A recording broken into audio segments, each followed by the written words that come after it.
Mr. Nwobi Smart, who is the President General of the Nigerian Union, South African Human Rights Attorney, is on the line with us, I believe, now. Can you hear me now? Yes, I can hear you perfectly. All right. So we understand that there's going to be a delegation from Nigeria that is going to send their apologies to Rharhabe. Can you confirm this? Who will form part of that delegation?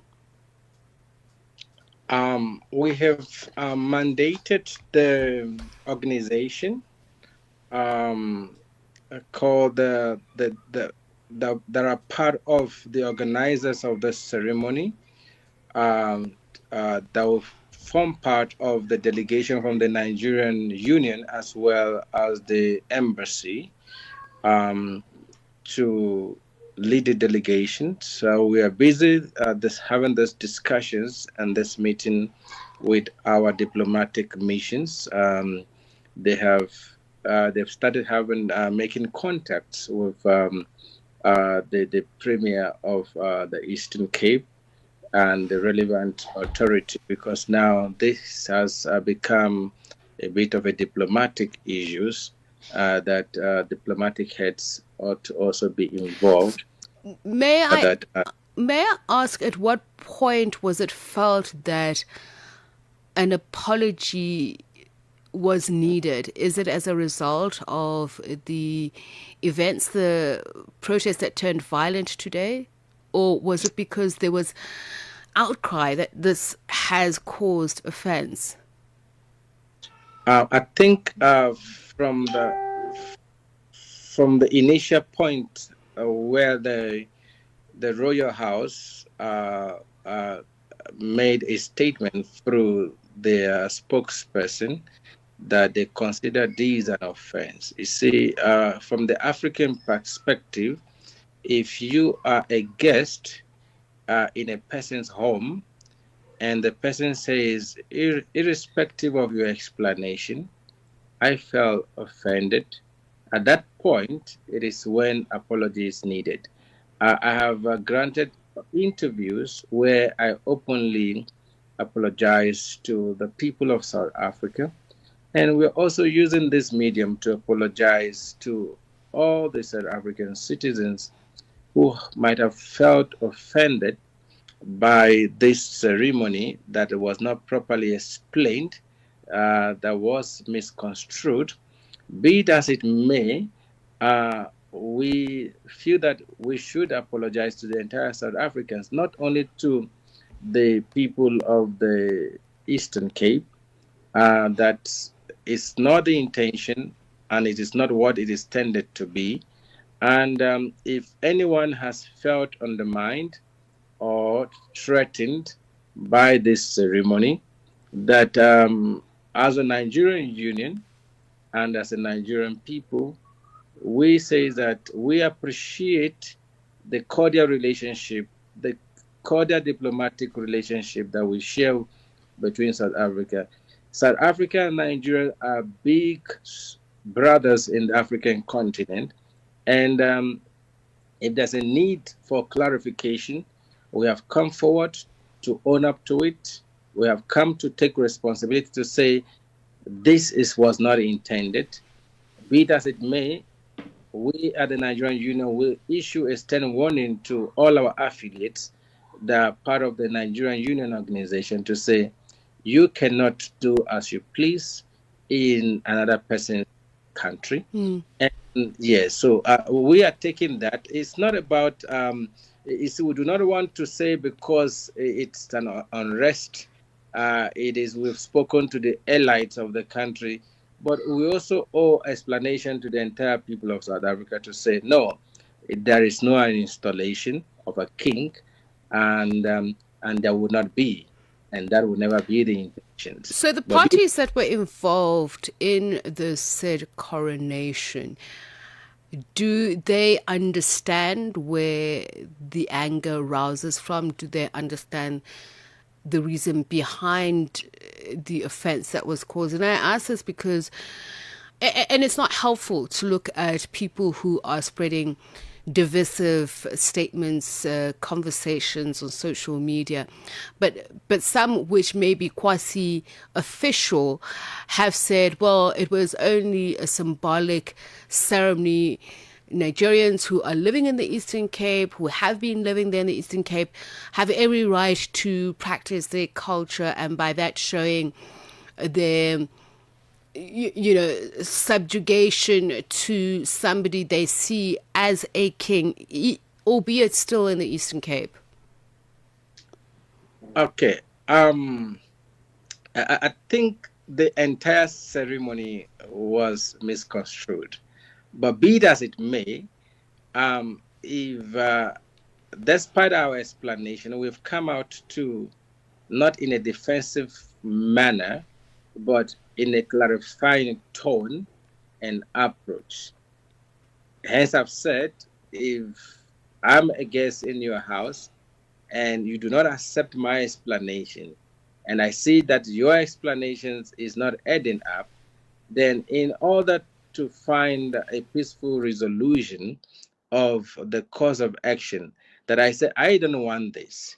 It is clear that the people of South Africa say, we do not want this. Even if the Constitution allows you to practice your religion, but not to an extent of crowning your own as a something that looks like a replicate. We understand the message, and the people that are involved understand the message. You see, there's another view to this. We have the African diaspora. We have a lot of African people residing in South Africa peacefully, going around with their businesses, and also practicing their religions as well as their traditional culture.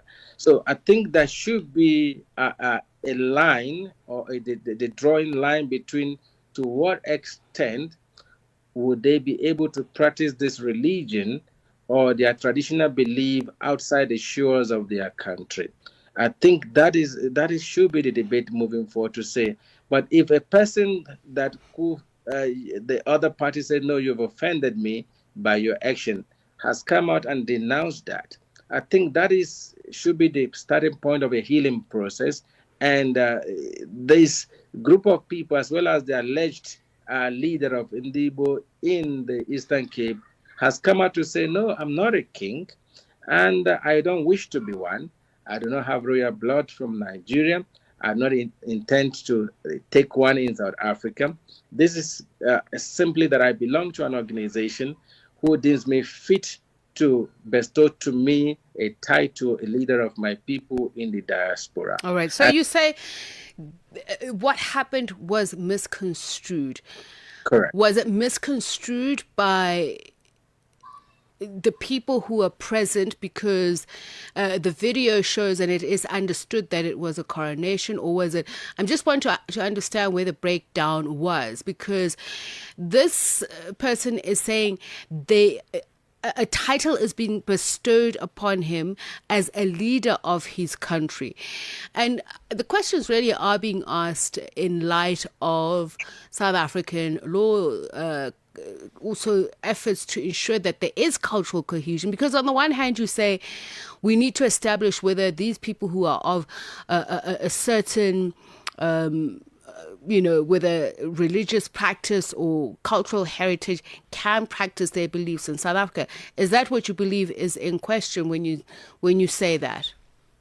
Yes, that's what I believe is in question here, because when those religions or traditional practices are being practiced openly, some people question, can you then practice your religion outside, and to what extent? What would make them ask that? Because I don't think anybody who is living in South Africa has ever been stopped from practicing their religious practices. And also, we've seen these types of ceremony occur in other parts of the world. There was, and you know this quite well, the same thing that happened in Ghana, and the Ghanaians received it in the same way that South Africans did.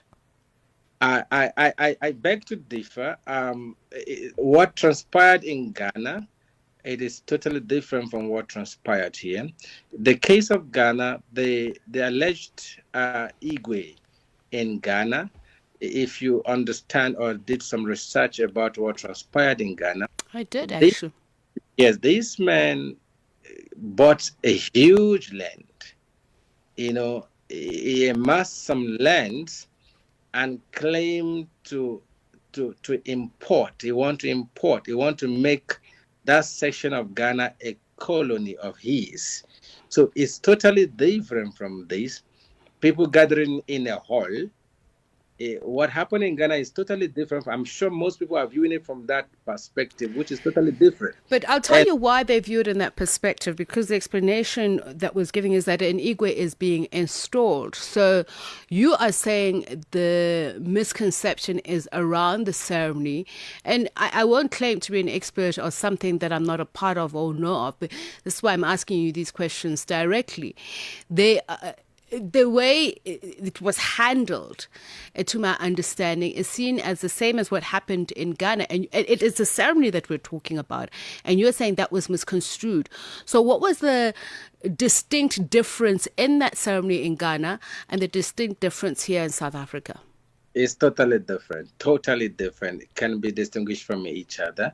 In Ghana, when there was a question asked, the alleged installers as well as the installed came out clearly to say, yes, this is what we were doing. But in this instant, immediately there was an outcry. The alleged installer of the organization came out with a disclaimer to say that is not what it is. Immediately, there was a disclaimer from the organizers to say it's not. And if that was not enough, the Ambassador Ajayi Temitope, the Nigerian active commissioner, came out and also denounced that with a press statement as well as an interview to say it is not the same. It might look like it in the video, but it is not. So you do admit that it looked like it, and therefore, again, I go back to the incident in Ghana, which it looked like, that people's interpretation would have really come from that. And did the clarification come because of the outcry? If something was not what it is at the beginning, the question should be, if a person alleges that you claim to be an Igwe, then I think it presupposes that if there are factual bases for such, and that we installed, or this group installed an Igwe, and immediately the group says, no, here is the factual background, this is what required, we never did, and it was never intended to be. And to the extent that the Apex organization, the Nigerian Union, also came forward and said, this is what it is. This is an organization practicing social cultural activities. And to put it more clearly, this man has no land. Okay. He has no territory. And, when I heard about a march to say we want to march towards the coronation of Igbo King. Now, the question is, where would you march to? Where is the house? Where is the kingdom? Where exactly are we going to march to the throne? Something that does not exist. Right. Okay. Nwobi Smart, thank you so much for speaking to us. President General of the Nigerian Union of South Africa. Meanwhile, the leader of South Africa's African Transformation Movement political party, Vuyo Zungula, has expressed strong condemnation regarding the reported coronation of Nigerian national Solomon Ogbonna Eziko as the Igwe Ndigbo in the city of KuGompo in the Eastern Cape province. Zungula joins us now to talk about this. Mr. Zungula, very good evening to you. Thank you so much for speaking to us. And I believe we'll be chatting to him in just a moment. So it would be good to find out if the clarification that is being given, not only here today, but in other quarters, is satisfactory. Also, for the people of KuGompo, do they accept the explanation that this was not a coronation and that this Solomon Okbona Eziko is not claiming the title nor the land that would go along with the title of that territory? Continuing with our conversation on the events in KuGompo in the Eastern Cape province today, protests that turned violent, all in condemnation of the alleged coronation of a Nigerian national, Solomon Okbona Eziko. If what the President General of Nigerian Union of South Africa is to be believed, that there was no such thing. We're joined now by the ATM's President, Vuyo Zungula. Very good evening to you, Mr. Zungula. Thank you so much for speaking to us. I don't know if you had the opportunity to listen, but we understand from the Nigerian Union of South Africa that, in their words, this was a ceremony that was misconstrued to be a coronation, that the person who was being given whatever recognition of being a Nigerian leader in the community is not claiming a title, neither is he of blue blood, and he's not seeking to do so. Have you heard this explanation, and does it satisfy you? We've read the statements both from the embassy and the Nigerian Union, and both institutions or organizations, they are blatantly disregarding South Africans for their genuine concern, because it is not South Africans who just woke up and said there was a coronation, which was not there. South Africans woke up, viewed videos that were there on the day of that particular coronation. The people that attended that particular event, in their own words, they are the ones who are saying they traveled from Cape Town to Johannesburg to witness an Igbo coronation of a king of East London. That is not our words. It's not the words of the kings of East London, which is Rharhabe, or the community leaders. It is the words of the people who attended that event. Now, for the Nigerian Union and the embassy to just gaslight genuine concerns of South Africans instead of calling the culprits out and holding them accountable. In fact, we're not even surprised they are taking that posture, because each and every wrong thing that is done by Nigerians in South Africa, we've never heard, even for one time, that Nigerian Union or the embassy will actually hold its citizens accountable. So it comes as no surprise that now they are continuing with what they do best, which is to gaslight South Africans on what South Africans are genuinely concerned about in terms of the conduct of Nigerians in South Africa. And lastly, words matter. You can't come to a country and you are going to say you are a king of Nigerians in South Africa or Igbos in South Africa. Because even if there are South Africans in, let's say, Nigeria, even diplomatically, you can't use the word to say someone is going to be the president of South Africans in Nigeria. There's protocols, there's words that are used to characterize, the role that an ambassador can play in that regard, because of sensitivities when it comes to undermining other people's countries' sovereignty. So it is the case even in this situation. So they are saying that there is going to be a delegation that goes to the seat of Rharhabe to extend their apologies, that they themselves have called out the behavior, and they realize that their explanation does not suffice, and they believe in African culture, as they say, that they need to apologize, given that they have, impugned the host country and the traditional seat of power. Is this the first step in the right direction in mending fences? South Africans would be pleased if that apology would be a case whereby the Nigerian Union and the embassy would furnish a list of each and every individual that was in that coronation and who played a role in that coronation. And the ones that are illegal in the country be arrested, prosecuted, and deported as soon as possible. The ones who are legal in the country, they must be regarded as people that are undesirable.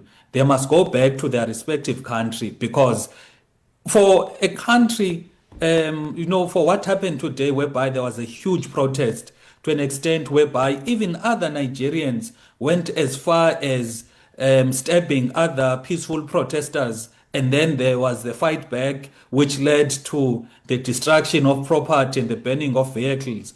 It's something that the ones that were there, the sources of this problem, must learn to take accountability. Because if there is no accountability taken by the deportation and declaring the other people undesirable, what stops the one Nigerians in Cape Town to do the same thing? Because they know most. The only thing they will do is to make a lame apology. The only apology that would be acceptable is for the embassy and the union to cooperate by bringing names of each and every person that was there for the purposes of them being deported. There is no other way about it. Those people must go to their respective countries and declare themselves kings in their respective countries, not here in South Africa.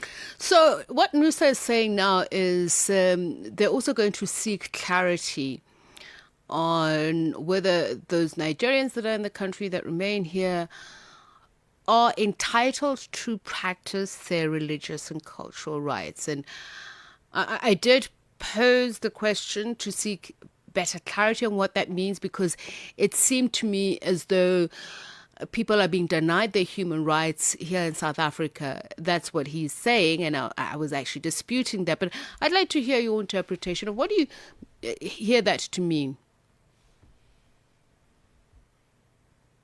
Sorry, I didn't hear the question. The question was, they are, as a delegation, saying that they hope to get better clarity on whether Nigerians who are here can practice their religious and cultural rights. And I want to understand from you what you extrapolate from that, because it sounds to me as if Nusa is suggesting that Nigerians are being denied their religious and cultural rights here in South Africa.